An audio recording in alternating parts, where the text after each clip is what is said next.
My relationship with my mother-in-law, Christine, has always been strained. Despite her mistreatment over the years, she's now asking for a significant favor from me. However, I'm seriously considering using the money for myself instead of fulfilling her request. Let me share my story. My mother-in-law has never treated me well, and the recent request she made comes after a history of disrespect.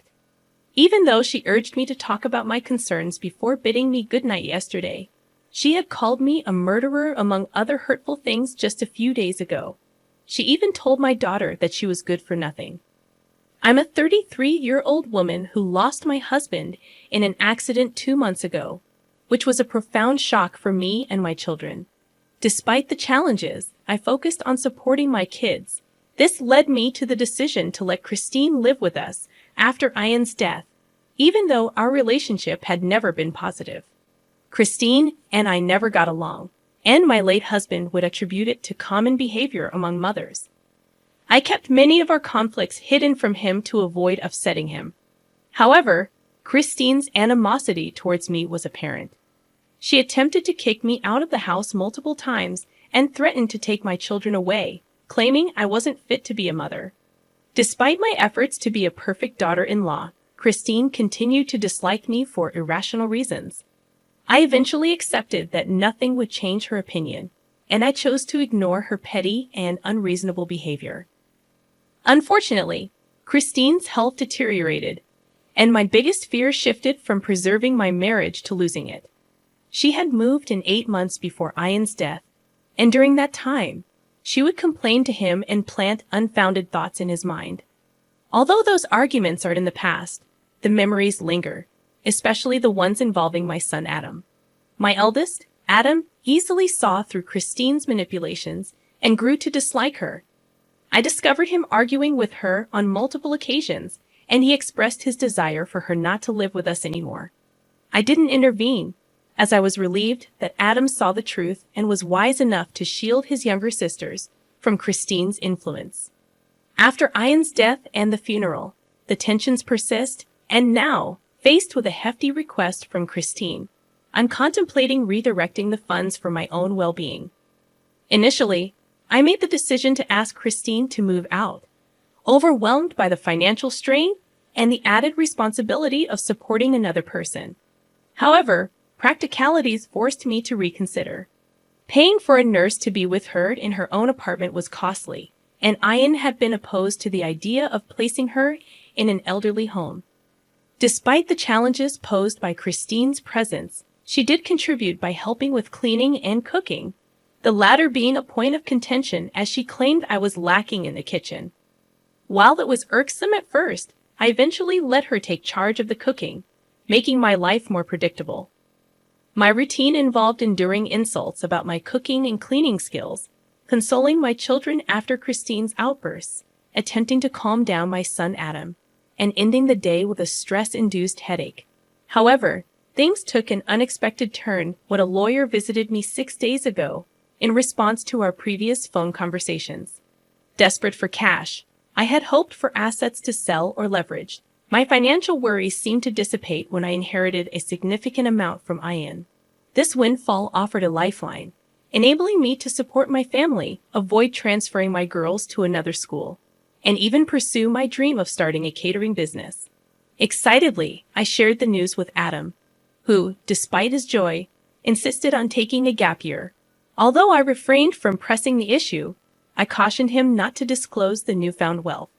However, Christine eventually learned about the money and, surprisingly, showed a more humane side, asking how much I had received. This abrupt change in her behavior raised suspicions, especially considering she had never asked me for money before Ian's passing. Adam, perceptive as ever, believed Christine was putting on an act. Now faced with uncertainty, I grapple with whether to ignore his hunch or address the apparent shift in Christine's demeanor.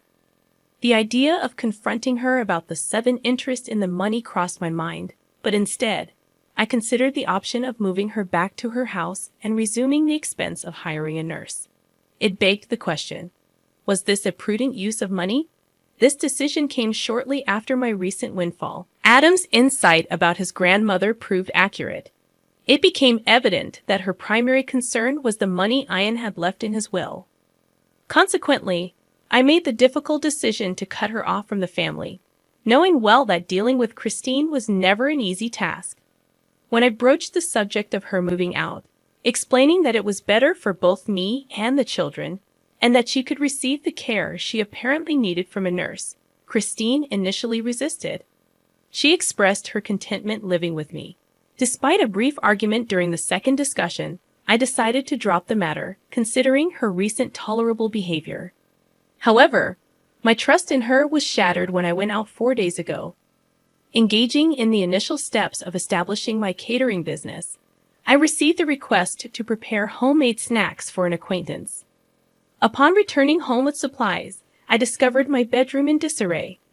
After some reflection and confrontation, it became clear that Christine had rummaged through my belongings in my absence. The audacity of her actions shocked me. When I confronted her, she refused to disclose her motives and denied taking anything specific. Although nothing seemed missing, I couldn't shake the feeling that she had been searching for something among the papers in my room. For the time being, my immediate concern was the violation of privacy rather than any tangible loss. I needed to focus on building my business, having successfully delivered the snacks and secured another gig. The mystery of Christine's actions would have to wait.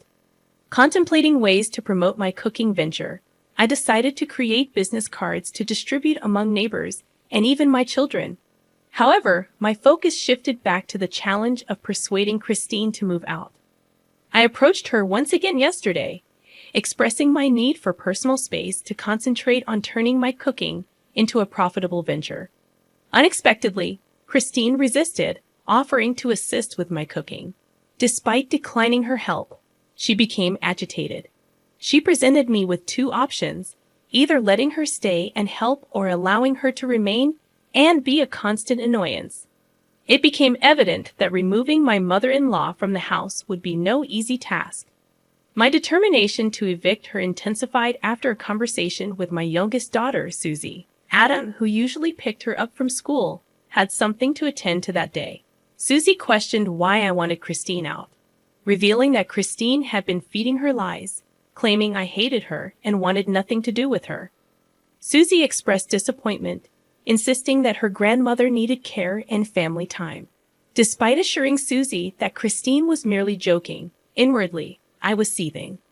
The realization that Christine was manipulating my children and turning them against me left me fuming. That night, Adam and Cecilia sensed my mood upon their return. Despite my attempts to hide it, I excused myself to my bedroom, asking Adam to handle everything. I questioned why Christine would resort to such actions, especially since my suggestion for her to move out was rooted in minimizing problems and ensuring better care for her. It seemed Christine was crossing boundaries and playing games with my children. Determined to address the situation, I decided that this should no longer remain a private family matter. The following morning, after the kids left, I had a one-on-one confrontation with Christine. I informed Christine firmly that she would be moving out of the house, and I made arrangements for her to return to her former apartment, which fortunately was vacant. Despite her resistance, I reminded her that she was in my house now, as everything had been left to me and the children. I suggested she leave voluntarily, avoiding the need for me to force her out, which would result in a reduction of the financial support I was providing. Christine responded by hurling various insults my way, but I chose to ignore them. My focus was on her departure, and I was prepared to show my true colors and be perceived as heartless if it meant relieving myself of the burden she had become. She left before the children returned, and I concocted a story for them, explaining that Christine had chosen to live on her own for a while but would visit soon. Although I disliked lying to my children, I believed it was necessary. With Christine out of the picture, I felt a tremendous weight lifted off my shoulders. My plan was to dedicate all my attention to my children and my work moving forward. Update number 2 brought an unexpected twist. Just over a month after leaving the house, Christine returned, causing a scene and threatening trouble if I didn't allow her to stay in what she referred to as her son's house.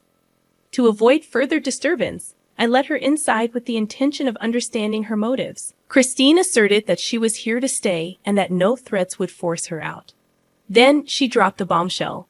She accused me of coercing Ian into leaving everything to me and the children, neglecting her entirely. She vowed to prove it, even if it meant going to court, and threatened to take away everything Ian had left. Her accusations left me bewildered. While I had considered the absence of Christine in the will, I chose not to question the lawyer at the time.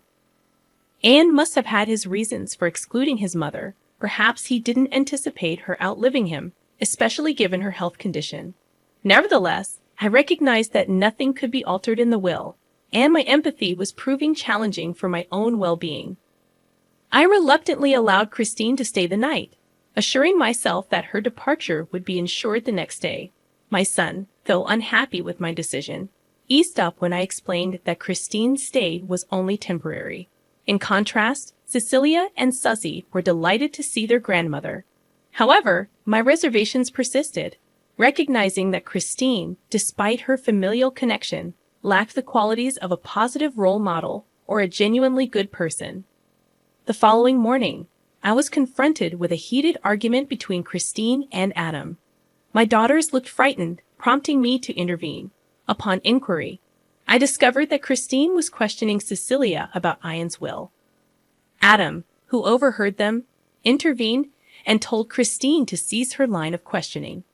In response, Christine raised her voice and threatened to evict both me and my son once she proved that I tampered with the will. Enraged by Christine's audacity and hurtful comments toward my children, I had reached my limit. I quickly ushered my children out of the house, driving all four of us to the courthouse to file for a restraining order against Christine. After dropping my children off at a cafe, I returned home to confront Christine, informing her of the legal action I had taken. I made it clear that her continued stay in the house would not matter once the restraining order was in place, and with that, I left her in the bedroom. About half an hour later, I heard her leave, relieved that she had at least the sense to comply. Christine proved to be all talk and no substance when faced with a firm stance. I finally enjoyed a week of peace of mind until Christine started excessively calling. Choosing to ignore most of her calls and even blocking her, I found some reprieve. However, she resorted to calling on the landline, and when I answered, it turned out to be the nurse taking care of Christine, informing me of her deteriorating health. Advised to take her to the hospital due to rising blood pressure, I faced yet another unexpected turn of events. I suspected that Christine's health crisis might be another ploy to manipulate me into taking her back, but I decided to verify. After accompanying her to the hospital, it became clear that her condition was genuine. For the first time since meeting Christine, I felt genuine pity for her. The doctor explained that she needed an extended hospital stay and 24/7 attention, and she lacked health insurance. However, the estimated cost of her treatment presented a dilemma. I had already allocated a significant amount of money I had left behind for my children's education and to build my business. If I used it for Christine's treatment, I have little left for my family. The only alternative was dipping into funds I had set aside, a decision I wasn't sure about. Balancing my responsibilities to my family and recognizing Christine as Ian's mother and the children's grandmother complicated matters. Feeling confused, I sought advice from others and provided an update. While Christine had caused trouble in my life, I couldn't easily abandon her. Update number 3 expressed gratitude for the advice received. Still perplexed, I discussed the situation with Adam, seeking his perspective. Surprisingly, he expressed hesitance to cover Christine's bills, considering the turmoil she had caused and might cause in the future. Shocked by Adam's response, I acknowledged my desire for Christine to recover, but questioned whether it was my sole responsibility to address her predicament. Despite this conversation, I remained conflicted about how to proceed. I pondered Christine's dependence on Ian and the passing of that responsibility to me. Eventually, I had a discussion with the doctor the next day. Reluctantly, I agreed to contribute to Christine's hospital fees. When I approached her, she looked worn and weary, but I remained steadfast in my decision. I made it clear that while I didn't want to cover her entire hospital expenses, I was willing to pay a substantial portion. The catch? She had to agree to leave me and my children alone. During a catering delivery, I overheard a client discussing a nearby state's senior care facility. Intrigued, I researched it and decided that once Christine recovered, that would be her new residence. Providing her with all the necessary details, I hoped she would consider the idea. However, Christine's initial silence gave way to lamenting Ian's death and resuming insults. Even on what could have been her deathbed, she showed no regard for me. Christine then demanded that I settle all the bills, justifying it by Anne being the one who earned the money. Asserting that the money was now mine, I criticized her stubbornness. The insults continued, but I remained unfazed, accustomed to her hurtful words. She attempted emotional blackmail, referencing my children and Ian, but I stood my ground. Considering leaving her fate to chance, Christine called me back, reluctantly agreeing to my conditions. Due to the restraining order, she couldn't approach me or my children anyway. Though Christine was discharged after 9 days, the doctor advised constant vigilance.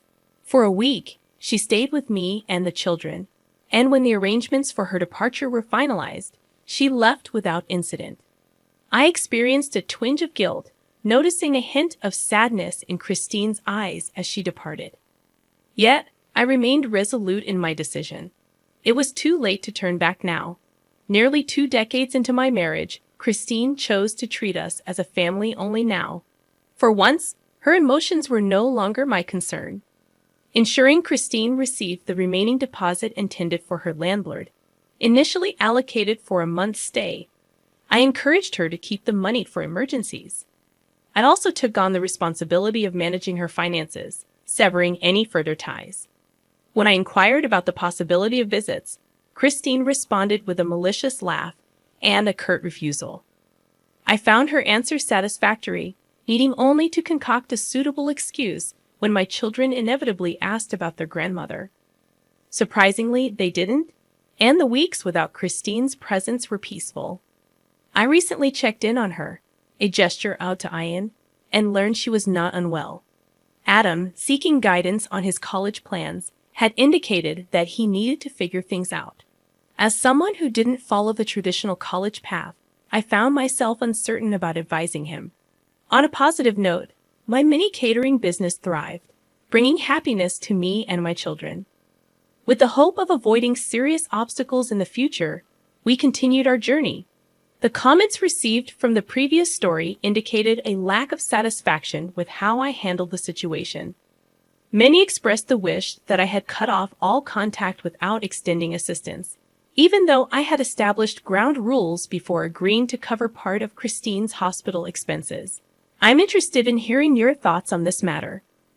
If you're new to the channel, I'm Mr. Reddito, and I narrate various dramatic stories every day, including mother-in-law dramas, inheritance disputes, cheating stories, Karen encounters, wedding fiascos, and more. I look forward to your thoughts, and remember, it's cool to be kind. Have a great day. I've been hesitant to involve myself with my brother Kevin for the past 5 years. Our relationship took a significant hit when I discovered, at the age of 22, that my girlfriend of 3 years was having an affair with him. This betrayal led to the end of my relationship, and I moved back in with my parents, sharing proof of the affair with them. Despite Kevin's attempts to reconcile and apologize, I maintained my distance, prompting my parents to organize an intervention involving my ex, Kevin, and extended family. However, instead of fostering forgiveness, this intervention deepened my hurt and resentment. Unable to bear the pain, I eventually decided to cut ties with Kevin and my parents, except for occasional contact with a cousin due to my grandmother's health issues. Recently, during a visit to the hospital, I unexpectedly encountered Kevin. Though he expressed a desire to talk and reconcile, I feigned ignorance, leaving him emotional and distraught. Learning about Kevin's deteriorating mental health since our estrangement, my parents pleaded with me to reconnect with him, insisting that my support could alleviate his suffering. Despite their pleas, I adamantly refused, expressing my belief that Kevin's mental well-being shouldn't rest on my shoulders. My refusal led to Kevin attempting self-harm, which my parents attributed to my rejection. Faced with this distressing situation, I grappled with conflicting emotions, torn between the desire to protect my own well-being and the pain inflicted on my brother. In reflecting on my experiences, I struggled to reconcile the profound sense of betrayal with the familial bond we once shared. Despite external pressure and the genuine concern for Kevin's mental health, I find myself unable to forgive and rebuild a relationship that was shattered by his actions. In grappling with the aftermath, I question whether my decision to keep my distance makes me the wrongdoer in this familial saga. I have been in a relationship with my girlfriend, Janine, for 8 years. While our connection has been strong in many aspects, our intimate life has dwindled significantly over the past 2 years, reaching a point where we haven't been intimate for 4 months. Despite my efforts to address and resolve this issue, Janine has shown reluctance to seek medical help or engage in couples therapy. As we plan to move in together and buy a house, I expressed my concern about our intimate life, stating that I wasn't comfortable taking the next step without improvement in that aspect. This discussion stemmed from a prior agreement where Janine had acknowledged the need to work on our intimate life before moving forward. However, she hadn't made any efforts or taken any actions during that year. When I shared my hesitation to pursue the next stage of our relationship due to the unresolved issue, Janine became furious, accusing me of holding our future hostage for more intimacy. She left, and since then, I've received a text message informing me that she won't be attending a planned dinner date until I decide not to be in a hole anymore. While I believe my concerns are valid, I'm now questioning if I am the one at fault for halting our plans and potentially jeopardizing our future together. Am I the a-hole for prioritizing our sexual compatibility before committing to buying a house and taking our relationship further?